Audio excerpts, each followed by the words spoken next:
Les progrès technologiques sont si rapides que même en travaillant toute une vie, un archéologue a du mal à suivre.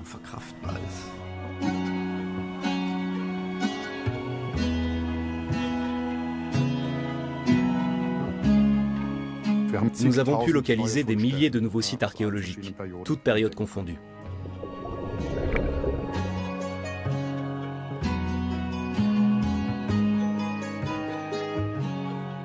Grâce à ces données, nous pouvons affûter nos questionnements et déterminer de façon précise où donner le premier coup de pelle.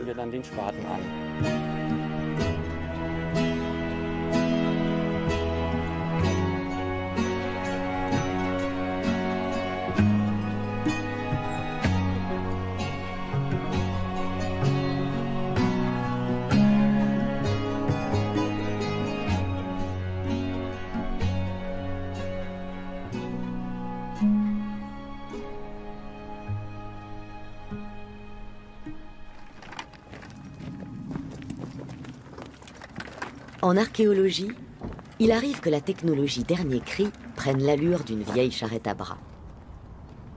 Tandis que les archéologues Ruth Boising et Rosanne Schott installent leurs instruments dans une prairie pour chevaux, à quelques mètres de là, leurs collègues préparent un dispositif à l'aspect nettement plus perfectionné. Cet instrument de prospection magnétique est très lourd, au point de devoir être tiré par une voiture. Ces deux appareils ont pourtant bel et bien la même fonction. L'un est plus imposant et peut donc explorer de plus grandes surfaces. Voilà tout. Les archéologues allemands et irlandais se sont retrouvés près de l'ancienne église du monastère de Skryne. Ces ruines pleines de mystères datent du XVe siècle. Mais comparées aux témoins immémoriaux qui constellent la région, elles paraissent presque récentes. Nous nous trouvons au nord-ouest de Dublin. La colline de Skryne fait face à celle de Tara, véritable sanctuaire irlandais qui abrite des monuments vieux de plusieurs millénaires. La région est également parsemée d'immenses tombes mégalithiques. Des constructions uniques érigées vers 3000 avant Jésus-Christ par des peuples qui n'ont rien laissé d'autre à la postérité que leur sépulture. Une reconstitution numérique permet de se faire une idée de l'intérieur de ces tombes, qui ont souvent été disposées selon des données astronomiques.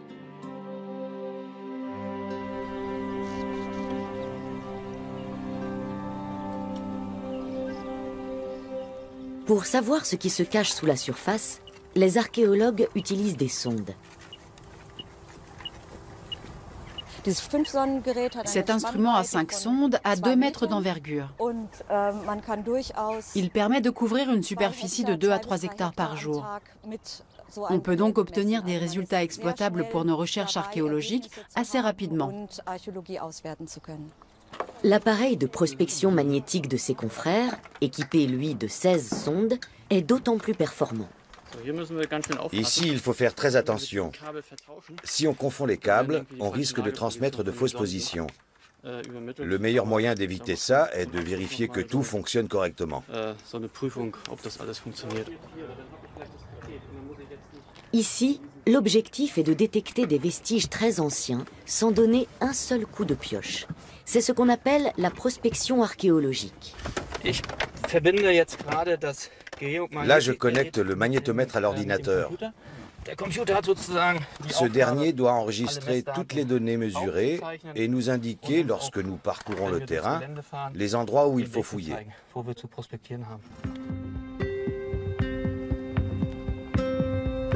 L'instrument à 16 sondes permet de mesurer les variations du champ magnétique terrestre.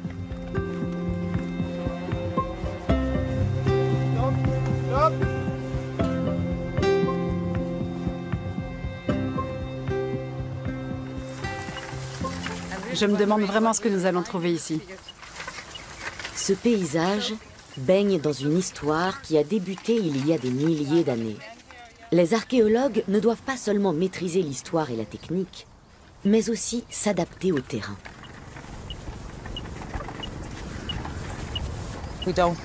Nous ne savons pas précisément quand cette église a été construite. Nous aimerions aussi en apprendre un peu plus sur la période antérieure au premier témoignage dont nous disposons. Des sources des 8e et 10e siècles évoquent la colline de Skryne comme étant un site funéraire.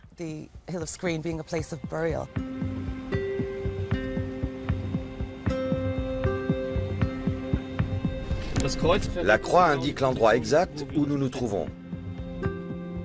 À l'aide de coordonnées GPS, les archéologues manœuvrent leurs véhicules avec la plus grande précision et disposent d'un profil complet du sol.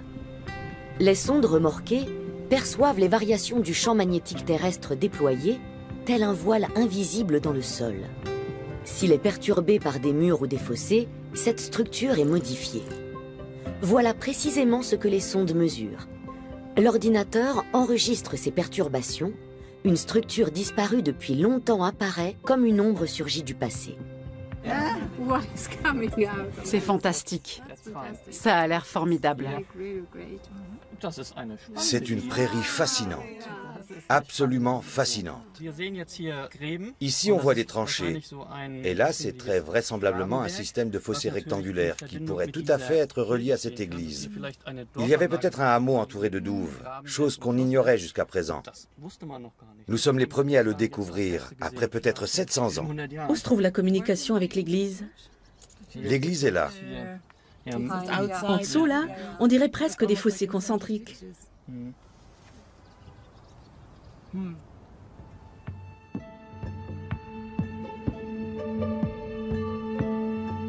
À 1700 km plus à l'est, à Berlin.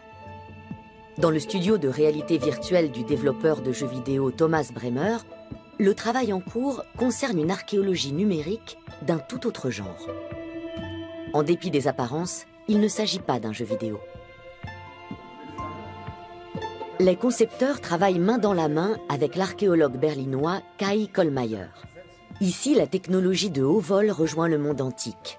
Les débuts n'ont pas forcément été faciles, mais chacun a beaucoup appris de l'autre. Il est notamment question du système de lecture pour le moins singulier des Hittites. Cette ligne se lit de gauche à droite, celle-ci de droite à gauche, celle-là de gauche à droite et celle-là à nouveau de gauche à droite. C'est en zigzag tout le long. Pas simple. Les archéologues sont encore d'un autre siècle. C'est le cas pour les méthodes de travail. Et en ce qui concerne les progrès très rapides de l'informatique et de l'archéologie virtuelle, il faut d'abord que tout ça atteigne nos cerveaux. Alors, quand je dis que je travaille avec un développeur de jeux vidéo, je vois les mâchoires se décrocher. La technologie du jeu vidéo n'est pas prise au sérieux, alors que notre travail a l'ambition de l'être, justement. Ce qui ressemble ici à un jeu vidéo est en réalité la réplique à l'identique d'un temple. Il s'agit du temple du dieu de l'orage d'Alep, l'une des plus importantes divinités de l'Orient ancien.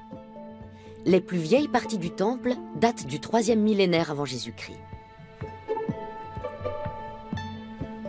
Le programme permet de faire lever ou coucher le soleil de manière virtuelle et ainsi d'admirer le temple sous des éclairages différents. Un bon moyen de se faire une idée de l'espace, des dimensions et des proportions. Ce n'est pas comme si nous nous trouvions vraiment à l'intérieur du temple, et de loin. Mais la vision est totalement différente de ce qu'on pourrait voir sur un écran d'ordinateur normal.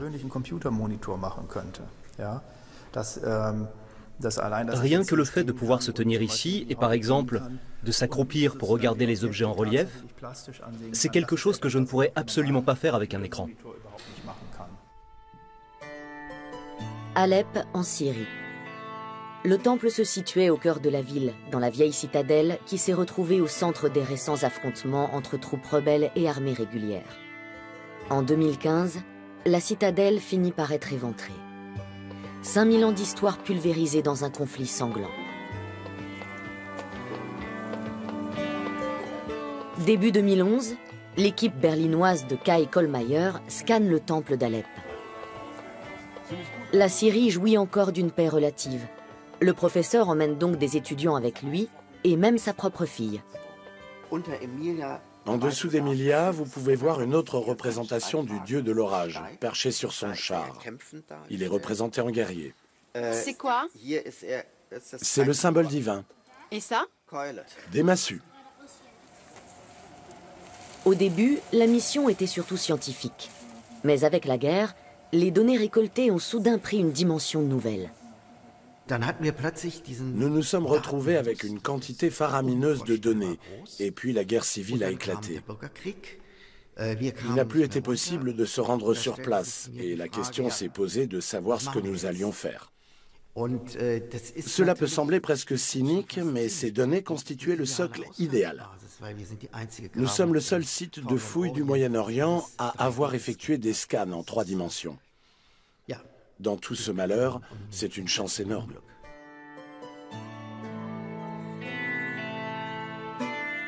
Le temple n'a en grande partie pas survécu à la guerre. Mais sa version numérique, elle, est conservée précieusement. Les données scannées sont si précises que les inscriptions sont plus lisibles en réalité virtuelle.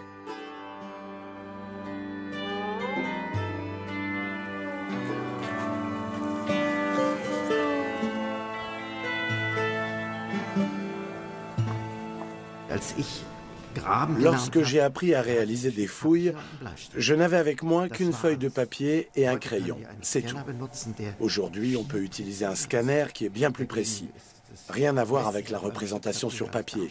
Et évidemment, ces nouveaux moyens soulèvent de nouvelles questions.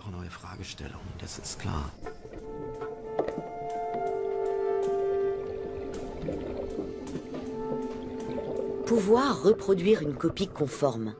Voilà qui intéresse aussi les spécialistes en archéologie navale. Mesurer et reproduire des épaves sous l'eau est l'une des missions les plus exigeantes et les plus pénibles de la discipline. Les conditions ne sont pas toujours aussi bonnes qu'ici, en mer Baltique, au large de l'île de Rügen.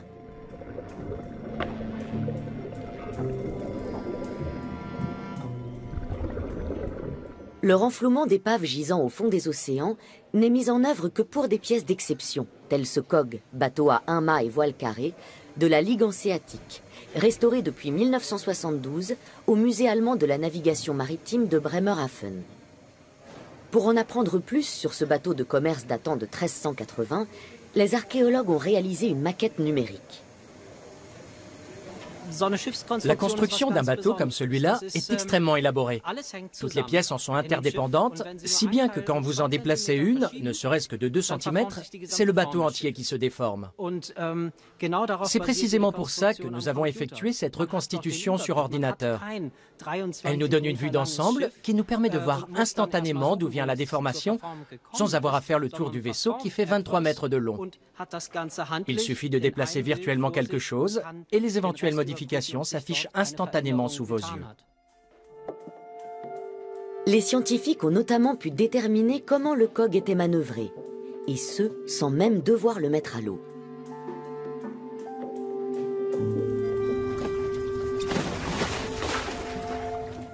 Dans la mer Baltique, au large de l'île de Rügen, repose une autre épave. Elle ne sera pas renflouée, mais n'en intéresse pas moins les archéologues. La particularité de cette épave, c'est qu'elle date du milieu, voire du début du XVIe siècle. Nous en avons très peu de cette période, et selon une datation qui a été effectuée, les bois ayant servi à sa construction proviendraient de Hambourg.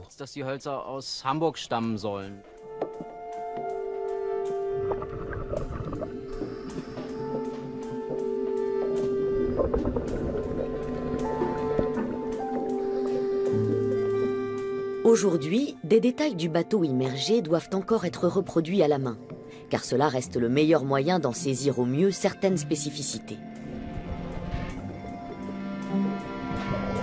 Mais c'est un appareil photo bien spécial qui s'acquitte du plus gros de la tâche. À partir de centaines de photos, une maquette en 3 dimensions est réalisée par ordinateur. Les eaux pauvres en nutriments de la mer Baltique ont parfaitement conservé le bois. Le courant, en revanche, a érodé l'épave jusqu'au fond du bateau.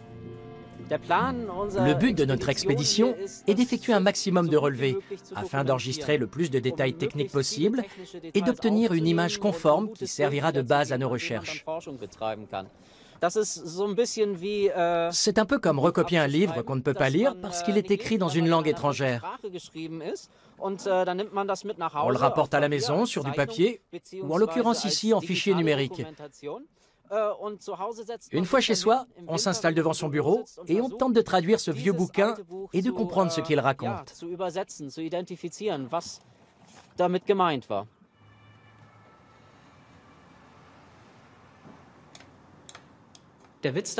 Ce qui est drôle, c'est que lors de la plongée, on n'a jamais une telle vision de l'épave, tout simplement par manque de visibilité.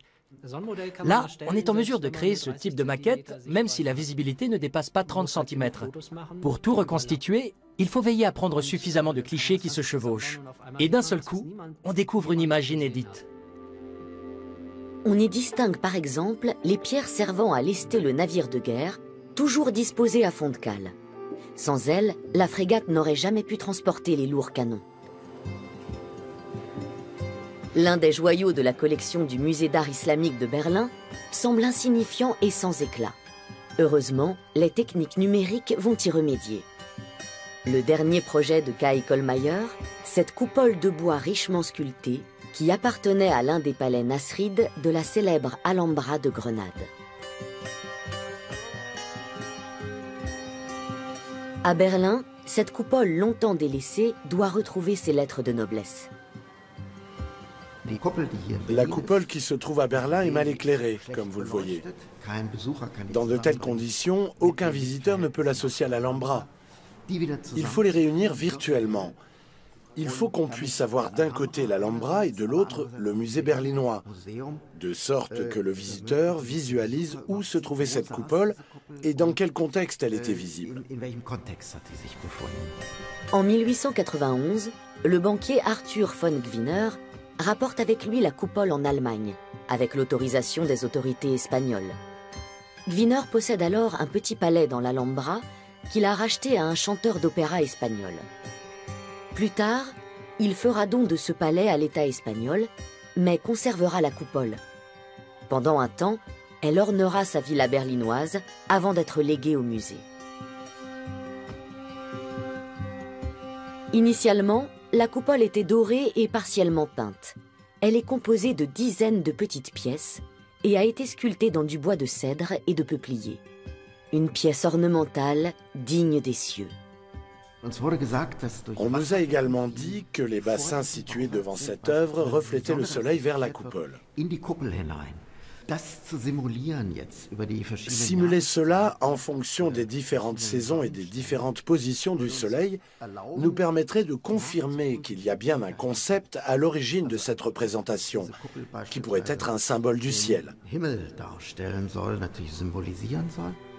Pour reconnecter la coupole à son site d'origine, l'équipe de Kai Kollmeyer s'est rendue à l'Alhambra de Grenade avec tout son équipement. Sur place, elle a scanné la tour qui soutenait autrefois la coupole.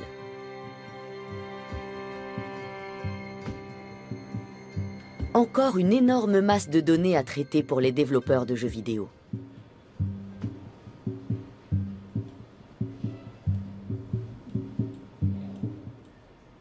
Les fouilles ne sont qu'un aspect de notre mission. Nous devons aussi d'œuvrer à la bonne conservation des biens culturels sur place. Et pour cela, il ne faut toucher à rien. Nous avons recours à des méthodes non destructives qui utilisent la géophysique, le magnétomètre, la prospection, la résistivité, le géoradar, bref, tout ce qui est à notre disposition. Les données doivent être traitées avant même d'envisager des fouilles. Dans de nombreux cas, celles-ci ne sont même plus nécessaires. La vallée de la rivière Boyne, au nord-ouest de Dublin, abrite des tumulus parmi les plus spectaculaires d'Irlande. Depuis 1993, les tombes à couloirs de Newgrange, Doubt et Note sont classées au patrimoine mondial de l'UNESCO. Le tumulus central de Note possède une circonférence de 275 mètres et est entouré de 20 tombeaux plus petits. De nombreuses pierres gravées restent à ce jour une énigme. Bien des légendes entourent ces imposantes collines, celles de héros, d'elfes et de rois vivant parmi elles. Les 3 sépultures de Note, Dote et Newgrange se touchent.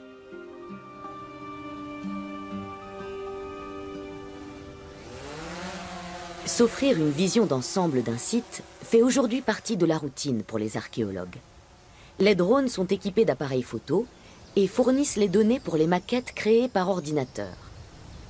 L'emplacement d'églises médiévales coïncide souvent avec la présence de vestiges bien plus anciens. Lorsque des lieux revêtaient une certaine importance, il fallait les occuper pour exercer un contrôle politique, militaire et religieux sur un territoire. C'est aussi pour ça que nous nous intéressons à eux.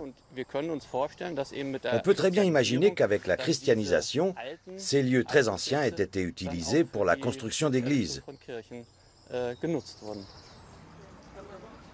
La preuve, ce soir, lors de l'exploitation des données géomagnétiques de Skryne, les archéologues découvrent des structures circulaires qui semblent plus anciennes que le petit village médiéval. Il pourrait s'agir de vestiges de fossés circulaires qui entourent les tumulus, ou bien de cabanes rondes. La répartition de ces objets ne présente aucun lien avec ce fossé. On peut donc en déduire que les 2 types d'ouvrages datent de périodes différentes. Repérer des vestiges enfouis sans avoir besoin de creuser, cette méthode était à l'origine réservée aux armées. La plupart de ces technologies n'ont pas été développées spécifiquement pour l'archéologie. Par exemple, certains procédés géophysiques reposent sur la mesure de variation dans le champ magnétique. À l'origine, ils servaient à la détection des sous-marins qui perturbaient le champ magnétique terrestre sous l'eau. C'est une méthode qui a été légèrement modifiée pour pouvoir être utilisée en archéologie.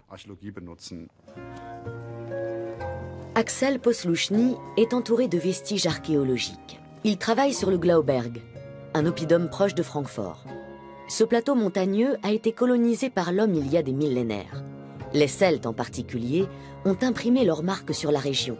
Aujourd'hui, on sait que le plateau a été entouré d'une impressionnante muraille autrefois. Étant donné le fort dénivelé, elle ne pouvait servir uniquement à la défense. Elle était donc surtout là pour faire étalage du pouvoir et de la magnificence des princes celtes. Ici, tout commence au néolithique, à l'époque des premiers cultivateurs et éleveurs de l'ancienne province de Vettéravie. L'âge précis de ce tout premier site reste encore à déterminer.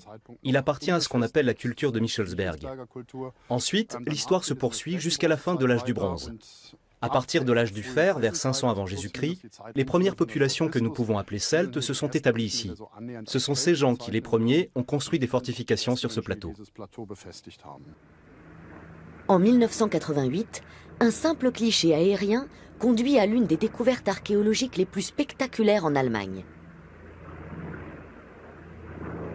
Depuis des décennies, les archéologues utilisent les photos aériennes pour détecter des structures dans le sol. Mais cela n'est possible qu'après une longue sécheresse. Dans ce champ de céréales, on distingue assez clairement des contours plus foncés. Cela indique qu'à cet endroit, les céréales ont bénéficié d'une humidité plus importante. On peut donc en déduire qu'en dessous se trouve un fossé qui retient mieux l'humidité. Au pied du Glauberg, la tombe d'un prince celte a été découverte, profondément enfouie dans le champ. Le tumulus qui en faisait partie avait depuis longtemps été emporté par les charrues. Suite à cette trouvaille, le tertre a été recréé et derrière la colline, un musée a vu le jour.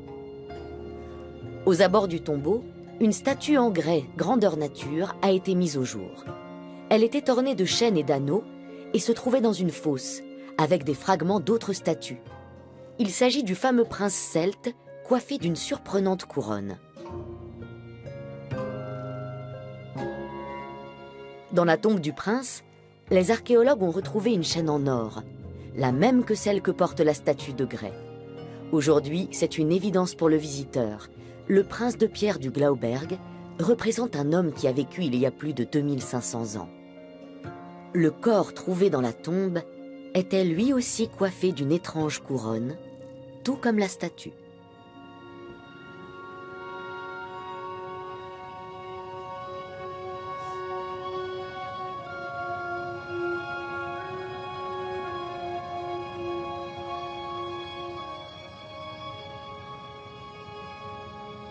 Depuis, l'archéologie aérienne est allée encore plus loin.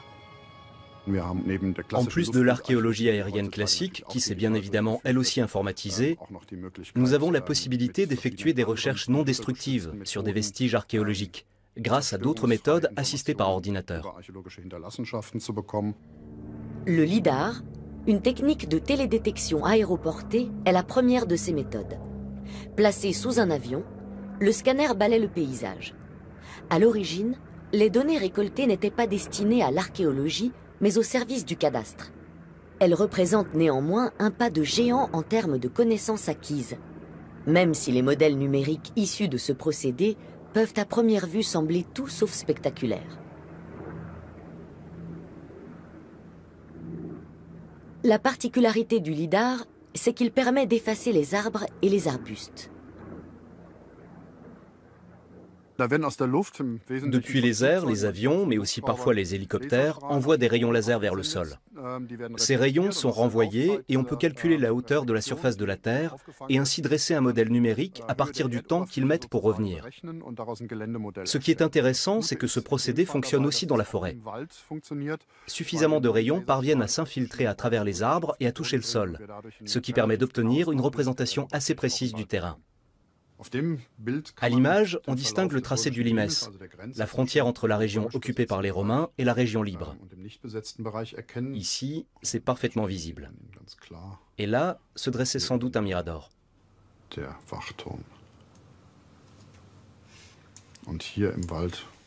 Dans la forêt, il y avait d'autres tertres. Ici, il pourrait en théorie s'agir d'un tumulus qui a déjà été fouillé. Je dirais au hasard vers le XVIIIe siècle. À cette époque, on ne se cassait pas la tête et on entrait directement par le haut. C'est ce qu'on appelle la méthode de l'entonnoir. Elle laisse de petits trous en haut, au sommet du tumulus. Cette trace circulaire suggère que c'est ce qui a pu se produire ici aussi. Axel Posluszny a découvert un imposant tumulus non loin de la tombe du prince celte. Une fois dans la forêt, ce minuscule point sur le scan est difficile à identifier en tant que tombeau. Notre passé se trouve là, juste sous nos pieds. Sauf que nous ne pouvons pas le voir. L'archéologie numérique est là pour rendre visible l'invisible. Ce n'est pas le seul tumulus que nous ayons trouvé dans les environs. Il y en a encore au moins 3 ou 4. En Allemagne, le LIDAR est un procédé qui est très largement employé pour l'archéologie. Dans la Hesse, il nous a notamment permis de trouver d'autres remparts circulaires. Un collègue qui effectue des recherches systématiques très fastidieuses dans tout le Bade-Württemberg a également pu découvrir des milliers de nouveaux sites archéologiques datant de toutes les époques.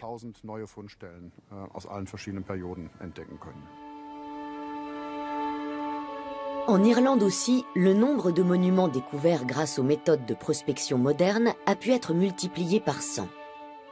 La très spectaculaire colline de Tara, énigmatique joyau irlandais, fut autrefois le siège des rois d'Irlande et des prêtres païens à l'apogée de leur puissance.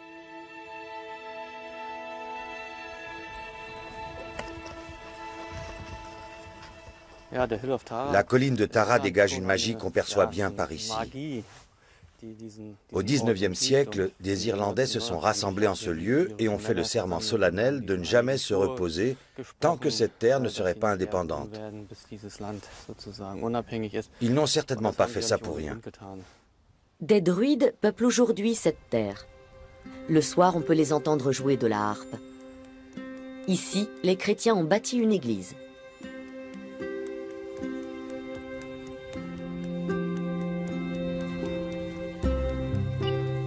Avec le magnétomètre, Ruth Boising et Rosanne Schott arpentent chaque centimètre carré d'une prairie sur la vaste colline.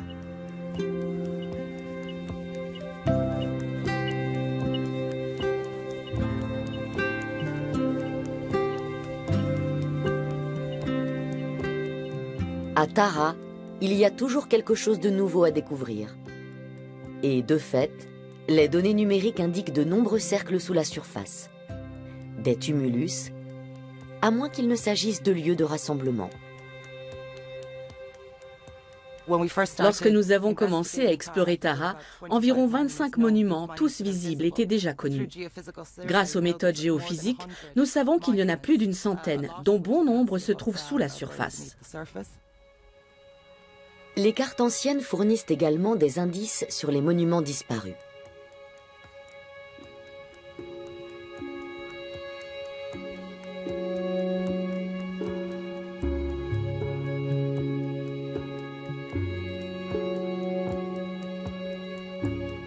Ne connaissant pas l'écriture, le peuple de Tara a consigné son histoire dans le sol et façonné un paysage sacré qui est à décrypter. La profonde tranchée qui creuse la colline était probablement une voie processionnelle. Sur le scan du lidar, elle apparaît distinctement. Elle menait directement à l'intérieur du Rat Nari, le fort des rois, entouré d'un grand mur d'enceinte. Il s'agit de la voie processionnelle que le roi élu empruntait pour atteindre le sommet de la colline de Tara, afin d'y être intronisé. À droite comme à gauche, des talus ont été aménagés.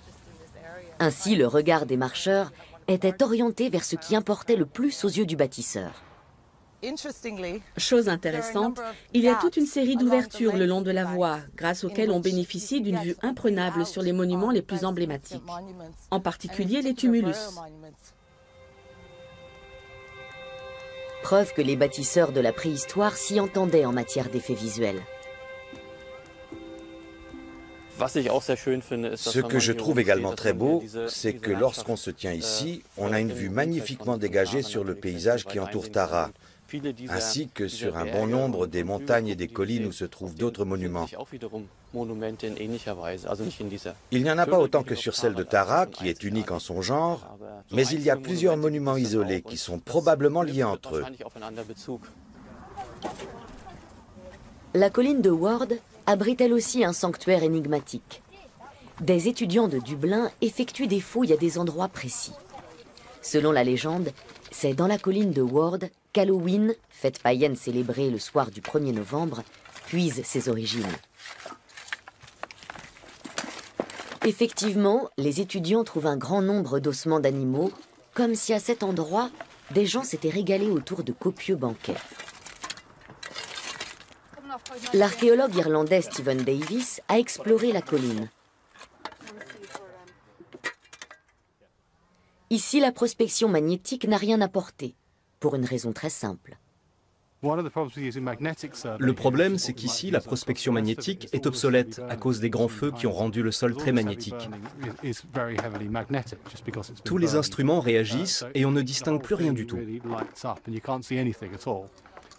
Avec la résistivité, en revanche, on peut voir que la grande colline derrière moi était entourée d'un mur de pierre. C'est la raison pour laquelle nous fouillons ici précisément. Nous avons creusé une petite portion de la colline avec le mur de pierre au centre. La prospection électrique consiste à mesurer les variations de la résistivité du sol, ce qui permet ensuite de créer une image. Encore un procédé de la caisse à outils de l'archéologie virtuelle. Grâce à cette méthode, il est possible d'identifier les différents murs et fossés du site. Des fêtes rituelles se sont-elles réellement tenues la nuit du 1er novembre, avec des feux de joie?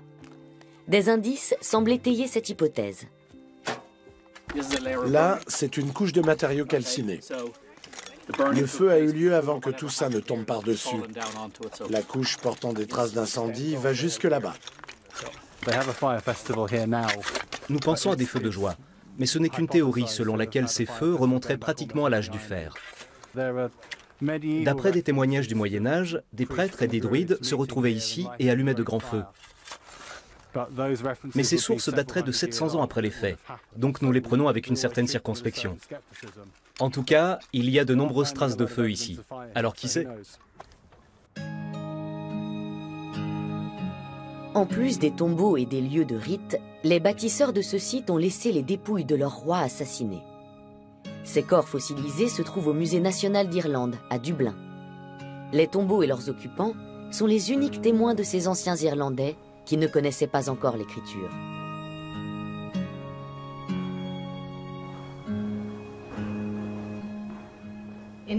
Nous appelons ces gens qui ont vécu à l'âge du fer en Irlande les invisibles, parce qu'il est très rare que leurs maisons aient été conservées. Nous avons peu de preuves de leur existence. Nous savons beaucoup de choses sur leur rite funéraire, mais malheureusement très peu sur leur quotidien. Les corps fossilisés ont fait l'objet d'analyses scientifiques. On sait que les rois étaient replets et n'accomplissaient pas de rude besogne, ce qui leur a parfois coûté cher. Si la météo ou bien la récolte était mauvaise, s'il y avait la guerre ou que la peste revenait trop souvent, c'était la faute du roi.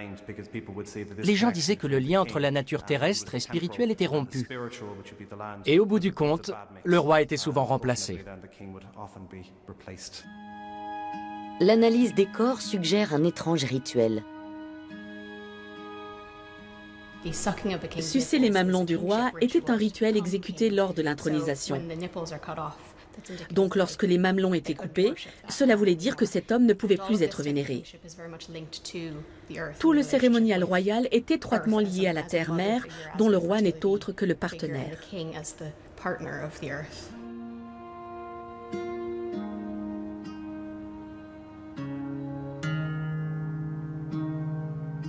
Certains des corps fossilisés renfermaient dans leur estomac des fruits qui ont pu être mangés après les premières gelées, des prunelles. Peut-être les rois étaient-ils mis à mort le 1er novembre, lors des feux d'Halloween. Certains de ces corps ont peut-être été sacrifiés lors du cérémonial précurseur d'Halloween, Samhain. Ils avaient l'estomac rempli de pépins de prunelle. De très fortes croyances religieuses sont liées à cet endroit, et certaines d'entre elles pourraient remonter directement aux personnes qui ont construit ce monument. Tout comme à Tara, les données numériques indiquent la présence d'une voie processionnelle sur la colline de Ward. Aujourd'hui, elle n'est plus visible dans les champs.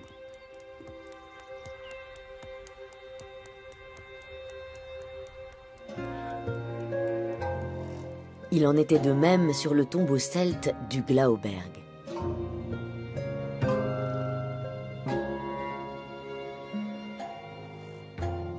Ici, on ne s'est pas contenté de reconstruire le tumulus. La voie processionnelle qui menait à la colline a elle aussi été reconstituée. Entourée de profonds fossés, elle était encore plus longue. On le voit parfaitement sur les documents numériques. La prospection magnétique révèle le prolongement de la voie processionnelle. Aujourd'hui, on sait que cette route était entourée d'un haut mur, dont la base pouvait atteindre 12 mètres de large. Les visiteurs ne découvraient donc le tumulus qu'au dernier moment, en prenant un virage. Les chercheurs pensent que le tertre était même blanchi à la chaux. Comme en Irlande, ces monuments étaient également disposés de façon à obtenir un effet d'optique et orientés d'après des critères astronomiques. Ce n'était pas une route qui suivait un itinéraire précis d'un point A à un point B. Elle était orientée selon l'orbite la plus septentrionale de la Lune. C'est un phénomène astronomique qui se produit tous les 18,6 ans. Il permettait de comptabiliser le temps sur de longues périodes, à l'époque où il n'y avait ni calendrier ni horloge.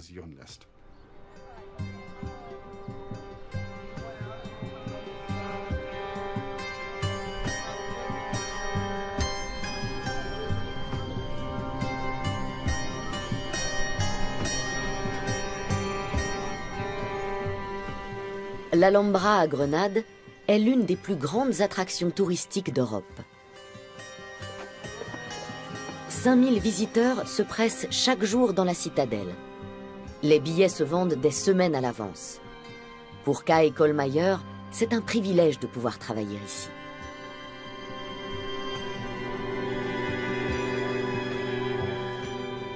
Kai Kohlmeier et son équipe s'activent depuis des jours dans le Palacio del Partal, la villa qui a d'abord appartenu à un sultan, puis à un chanteur d'opéra, avant d'être racheté par un banquier allemand.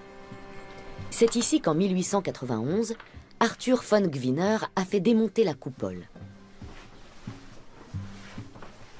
Une pâle copie la remplace aujourd'hui.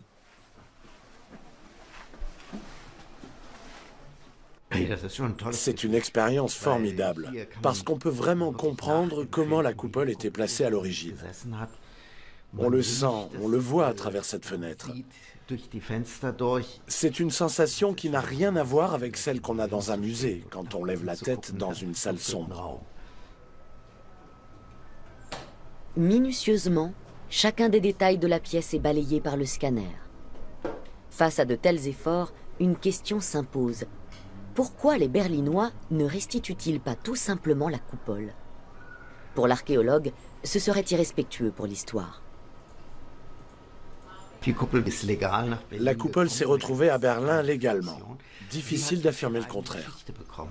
Elle possède sa propre histoire, à laquelle participe également son ancien propriétaire, ce banquier allemand qui en a fait l'acquisition avant de la rapporter en Allemagne.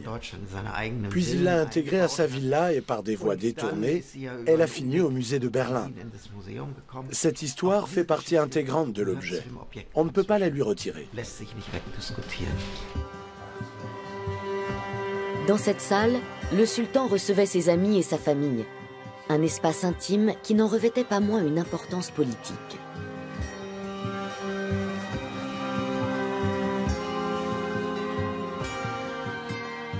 Cette reconstitution numérique laisse imaginer son lustre d'antan. Dans la réalité virtuelle, la coupole d'origine, aujourd'hui à Berlin, a été intégrée. Anna McSweeney, islamologue britannique, étudie l'Alhambra depuis de nombreuses années.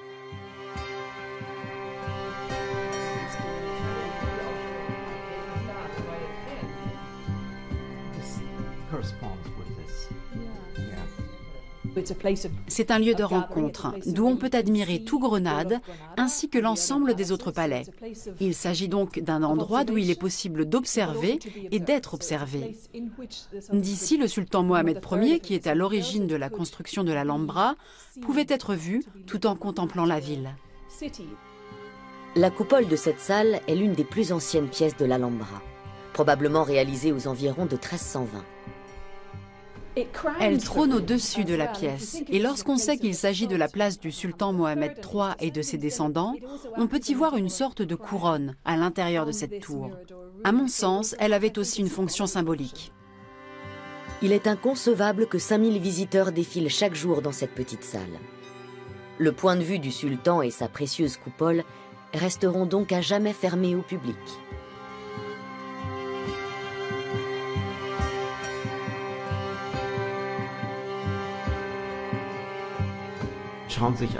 Jugez-en par vous-même.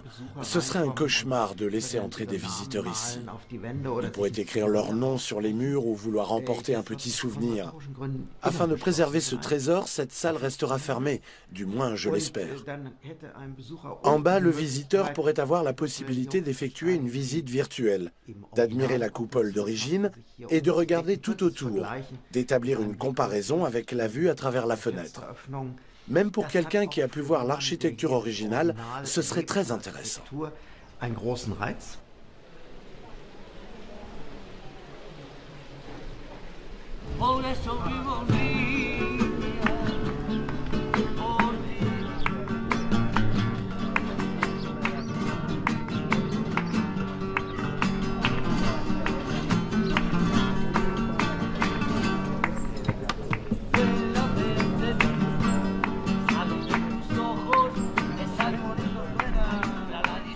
Lorsque les murs sont trop hauts pour le scanner, un autre procédé est utilisé, la photogrammétrie. Au moyen de milliers de photos qui se chevauchent, on réalise une maquette en 3 dimensions. Sur le principe, je trouve que c'est une très bonne chose que ces données soient publiées sur Internet, y compris les objets en 3 dimensions. Cela permet à chacun d'avoir accès à la culture, du moins ceux qui ont un minimum d'affinité avec l'informatique et qui n'ont pas envie de se rendre dans un musée.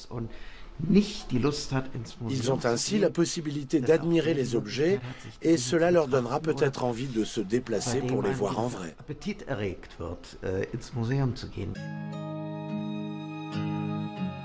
En Irlande, on va encore plus loin. De nombreux objets déjà scannés peuvent être vus sur Internet par un public de passionnés.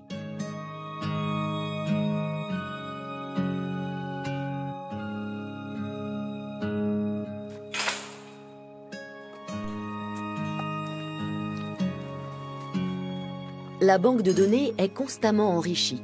notamment par Gary Devlin. Il travaille pour le Discovery Programme irlandais. Aujourd'hui, il arpente les prairies de Skryne, déjà explorées par Knut Rassmann. Il souhaite scanner une pierre des plus étranges. La prairie de Skryne se trouve juste en face de la colline de Tara. Là-bas aussi, on peut y voir une pierre similaire qui porte le nom de Lia Fall, la pierre de Fall. Si nous nous intéressons à cette pierre aujourd'hui, c'est parce que nous pensons qu'elle pourrait revêtir une certaine importance pour la colline de Tara. Comme vous le voyez, cette pierre est située pile entre Skryne et Tara. Elle présente également des similarités avec la pierre de Fall qui se trouve au sommet de la colline de Tara. Donc aujourd'hui, nous allons la scanner pour créer une représentation numérique de cette pierre. D'après la légende, la pierre de Fall de Tara aurait le pouvoir de reconnaître les rois irlandais. Si un homme digne de la royauté suprême s'asseyait sur elle, la pierre pousserait un cri. En revanche, aucune légende ne nous est parvenue au sujet de la pierre de Skryne. Gary Devlin utilise un scanner manuel pour numériser la pierre. Les propriétaires terriens sont rarement ravis de voir arriver les archéologues, car lorsque des monuments majeurs sont découverts sur leur terre, plus rien d'autre ne peut y être construit. Ça permet aux gens d'accéder à la pierre dans un environnement numérique. Souvent, ces pierres sont inaccessibles ou se trouvent sur un terrain privé interdit d'accès. De cette façon, ils peuvent disposer des données sur Internet.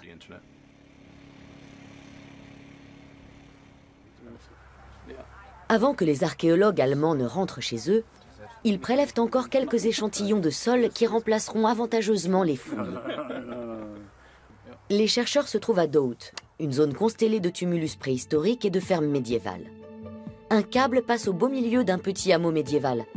Grâce aux données collectées par prospection magnétique, les archéologues ne risquent pas de percer par mégarde une gaine électrique au lieu d'une tranchée ancienne.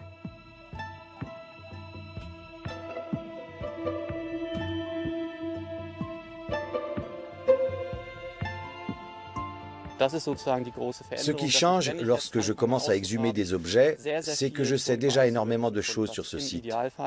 Je peux également définir de manière très précise les périmètres de fouilles.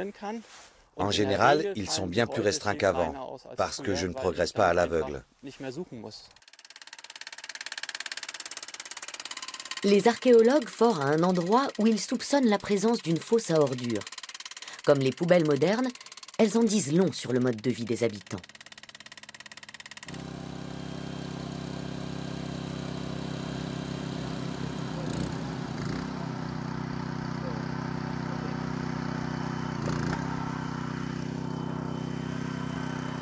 Les techniciens se rendent tout de suite compte qu'ils sont au bon endroit.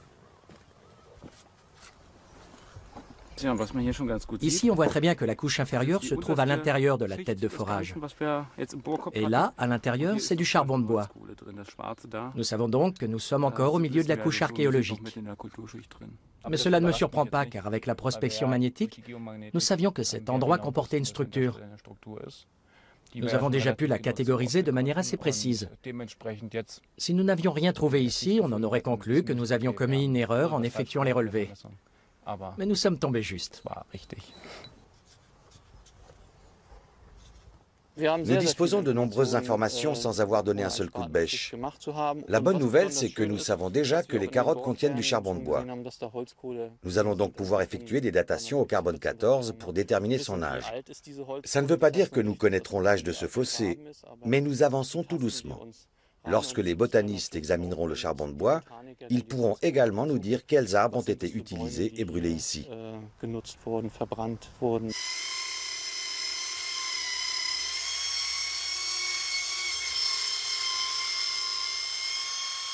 À Francfort, les échantillons de sol sont soumis à de plus amples analyses. Les petits fragments de charbon de bois issus de la fosse à ordures historique reçoivent la même attention que les tessons de céramique antique.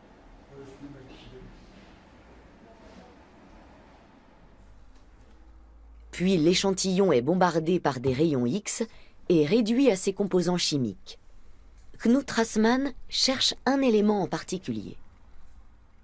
Une personne élimine chaque année en moyenne 1 kg de phosphore. Un bœuf, environ 8 kg. Quand on trouve beaucoup de phosphore, ça veut dire que la probabilité que des humains et des animaux aient laissé leurs excréments dans le sol est élevée. Globalement, ce serait un premier indicateur pour déterminer si ce campement a plutôt été utilisé à court terme ou bien s'il s'agissait d'une colonie plus durable. Plus il y a de phosphore, et plus il y a de chances que cette colonie ait existé pendant longtemps. Grâce à leurs instruments dernier cri, les archéologues connaissent de nombreux endroits où ils pourraient creuser. Mais ils ne le font pas. Car en effectuant des fouilles, on détruit des traces qui, à travers d'autres procédés, peuvent encore livrer de précieuses informations. Nous avons une responsabilité. L'archéologie est une ressource limitée. Les sites ne repoussent pas. Et ce qui est déterré est également soustrait à la recherche. Malheureusement, c'est quelque chose d'inhérent à l'archéologie. L'archéologie numérique est l'avenir de la recherche sur le passé. Mais elle ne condamne pas pour autant les archéologues à travailler exclusivement devant des écrans. Nous sommes en pleine campagne et nous pouvons ressentir tout ce que dégage ce paysage. Nous pouvons admirer la colline de Tara, voir sa topographie. Tout ça, nous le vivons concrètement. Je ne crois pas qu'on puisse reproduire ça dans un monde virtuel. Ce sont des outils importants dont nous avons besoin, mais l'archéologie doit rester un métier de terrain.